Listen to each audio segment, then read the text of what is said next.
Hi guys, and welcome to All About the Philippines.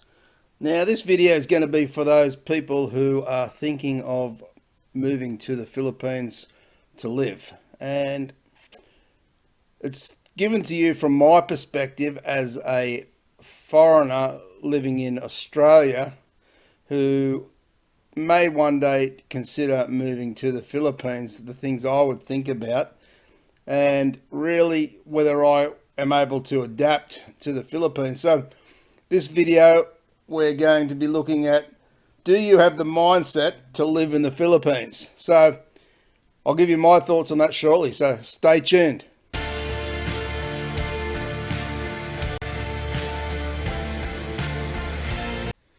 So for sure the Philippines is an amazing country and it has a lot to offer, but there's also some downsides with the Philippines. Now, it's certainly one thing going there for a holiday for 2-3 weeks, maybe even a month, and yet it's another thing to actually go and live there week after week, year after year. Many people have certainly gone there. Some have succeeded and have a great life there and really enjoy it, and others have turned tail and headed back home, finding it either too hard to adapt to the Filipino lifestyle, or they might have simply just run out of money and not really planned their move very well at all. So the important thing is to consider things before moving and set out a very good solid plan. Now, before I give you all my things that I've thought about before I'd move to the Philippines, what I would consider, don't forget, if you haven't subscribed to the channel, hit that subscribe button and turn on your notification bell to get more videos. Now, a lot of these things I'm about to bring up, you might think to yourself, oh, they're pretty trivial, pretty easy, but it's usually the trivial things that we would normally take for granted, and we miss them over a period of time. That can be the things that make us turn around and go home. So what I would suggest first up for anybody thinking of going to the Philippines, you go over there for some months prior to making that final decision. So you would go over there, you would scout different areas, and then you would see if you can adapt to the way of Philippines lifestyle and see how badly you start to miss things. Because the longer you're away, you will start to miss things more and more and more, until probably after 2 or 3 years, then you might start to really adapt to the Filipino lifestyle. That's how I would imagine it. Now, one thing that's blatantly obvious as soon as you hop off the aeroplane at Manila Airport or Cebu Airport is the heat and humidity. Now, especially in the summer months, are you able to handle that heat and humidity? If you're a person that really hates the heat and humidity, then perhaps the Philippines is not a good place for you, or you may decide to live in somewhere like Baguio or up in the mountain areas throughout the Philippines where it's much cooler. Now, if you're going to live in one of the cities, say Manila or Cebu, can you handle the city traffic and the hectic lifestyle of those big cities? It's not easy for some people to handle. It can feel very enclosed, and the pollution there is also a problem. So they're things you have to manage if you're going to be living in a city area. Now, another big thing you've really got to think about is, can you manage being away from family and friends? To a lot of us, we think we can. We think we can go away and we can easily do that because we've done it before. We've gone on a holiday for a month there and we've had no problems. But again, we're talking about long term. Or will you go back and forward to visit your family and friends in your country? That could be a plan for that as well. So it's about thinking about that, whether you can afford to do that and how often you would do that. Some people might just say, no, I want to cut all ties with my country. I've had enough of that. There's nothing there for me, and all good. They might go well in the Philippines. But with that being said, then you're also moving away from the security of your Western country. So if you're in a place like I am in Australia, what about things like the security of knowing if I got sick, I get covered here in Australia? Doesn't matter whether I have a job or not, I'm covered and I'm looked after and get the very best medical care. In the Philippines, that's not so.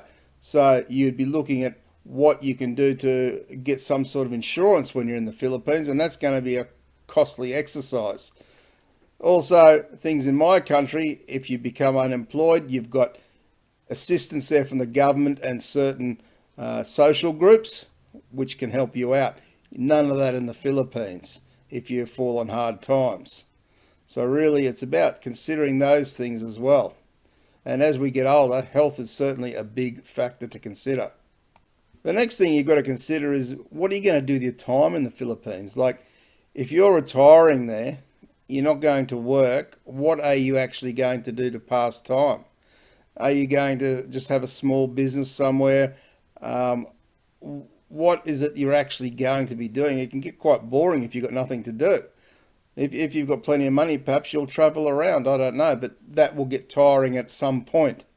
So really considering what are you going to do with your time when you move to the Philippines is a very important one, I believe. We all think we can just go there and have a great retirement, but we don't really consider how we can get bored very quickly. Now, the next point to consider is, are you going to miss your food that you eat in your country? Obviously, going to the Philippines, you're not going to be able to eat that same food all the time like you do, so your diet is going to have to change.